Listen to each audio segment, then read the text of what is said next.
Hello मेरे प्यारे नन्हे दोस्तों, कैसे हो आप सब। सबसे पहले मेरे प्यारे नन्हे दोस्तों का बहुत बहुत धन्यवाद मेरी कहानियाँ सुनने के लिए, लाइक शेयर और सब्सक्राइब करने के लिए भी। बच्चों, आज मैं सेक्स चिल्ली की कहानी आपके लिए लेकर आई हूँ। कहानी का शीर्षक है व्यापारी। उम्मीद है आपको कहानी बहुत पसंद आएगी। तो आइए कहानी शुरू करते हैं। सेक्स चिल्ली के घर पर बेकार बैठे रहने से उनकी माँ बहुत परेशान थी। एक दिन उन्होंने सोचा क्यों न सेक को व्यापार के लिए भेजा जाए, जिससे कुछ आमदनी हो जाए और वो बेकार भी न रहे।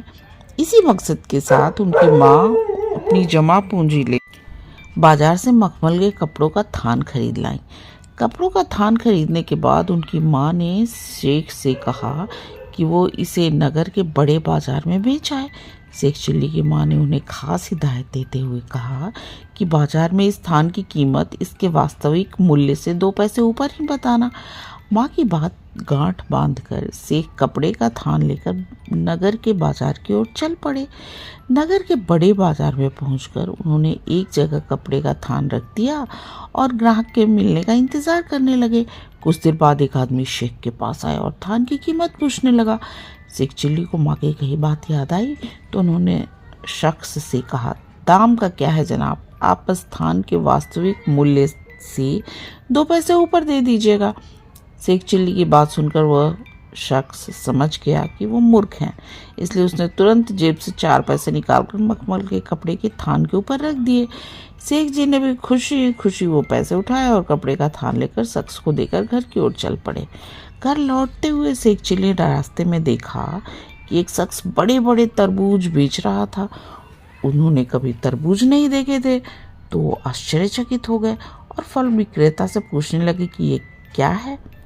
शेख चिल्ली का सवाल सुनकर फल विक्रेता को ये समझते देर न लगी कि पक्का कोई महामूर्खी है।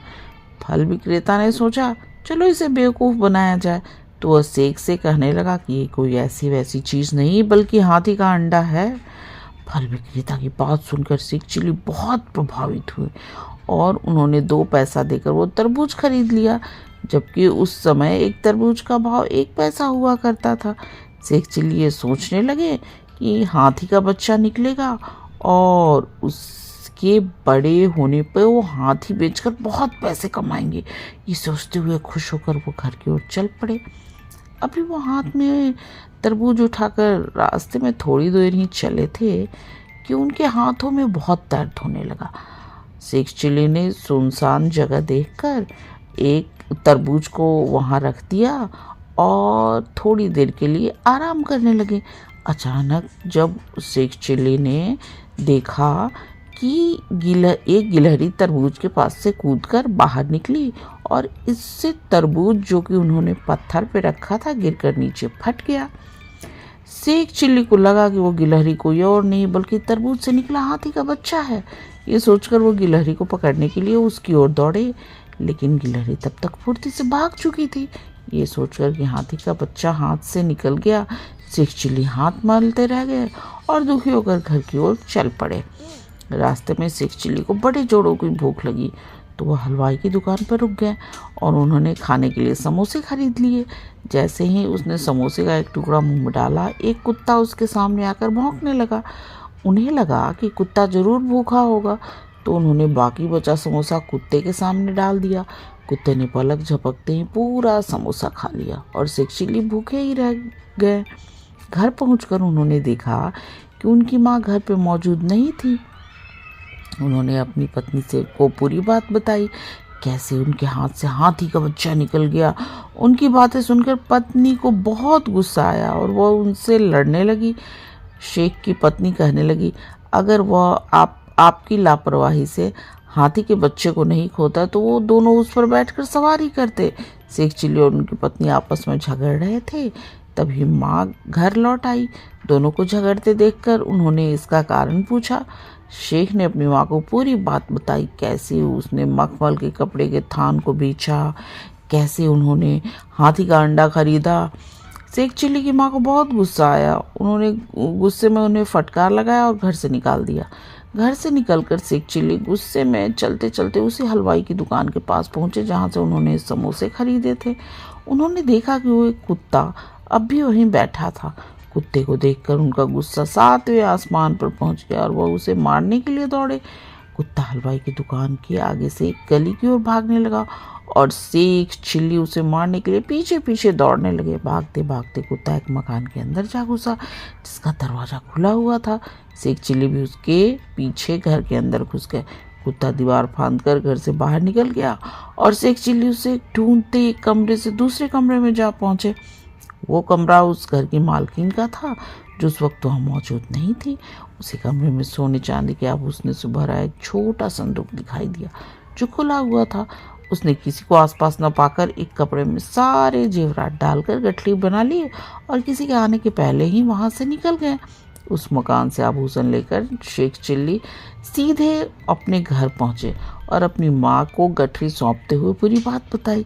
शेख चिल्ली की माँ आभूषणों को देखकर बहुत खुश हुई और उसने वो गठरी अपने आंगन में एक गड्ढा खोदकर गाड़ दिया। शेख चिल्ली की माँ उसकी मूर्खता से भली भांति वाकिफ थी। उसने सोचा कि वो किसी को भी ये बात बता सकता है और वे चोरी के इल्जाम में पकड़े जा सकते हैं। इसलिए शेख की माँ ने एक योजना बनाई। घर के एक नौकर को भेजकर बाजार से एक पूरा धान व मिठाइयाँ मंगवा ली। रात को जब शेख चिल्ली सो गए तो उनकी माँ ने पूरे घर के आंगन में धान और मिठाइयों को बिखेर दिया। देर रात शेख की नींद खुली। उसकी माँ ने कहा, देखो घर में धान और मिठाइयों की बारिश हुई है। बाहर आकर देखने पर शेख चिल्ली को उनकी माँ की बातों पर यकीन हो गया और वह धान के बीज से मिठाइयाँ बीजकर खाने लगे। वहीं दूसरी ओर जिस शख्स की पत्नी के आभूषण शेख चिल्ली ने चुराए थे उसने कोतवाल से शिकायत कर दी थी। मामले की जांच करते हुए कोतवाल और वह शख्स शेख चिल्ली के घर पहुंचे। कोतवाल ने शेख चिल्ली से चोरी के बारे में पूछा तो उन्होंने चोरी की बात स्वीकार कर ली। शेख चिल्ली ने कोतवाल को बताया कि कैसे वो कुत्ते का पीछा करते हुए मकान के अंदर पहुंचे और वहां से चोरी किए आभूषणों को उसकी माँ ने आंगन में गाड़ दिया। आगे उसने ये भी कहा कि आभूषणों को गाड़ने के बाद रात को धान और मिठाइयों की बारिश हुई। शेख चिल्ली की बातें सुनकर कोतवाल और शख्स को लगा कि वो मूर्ख है इसलिए ऐसी बातें कर रहा है। शेख चिल्ली को पागल जानकर कोतवाल वहां से बिना कुछ तहकीकात किए ही चला गया। इस तरह से शेख चिल्ली की माँ ने अपनी सूझबूझ से सभी को फंसने से बचा लिया।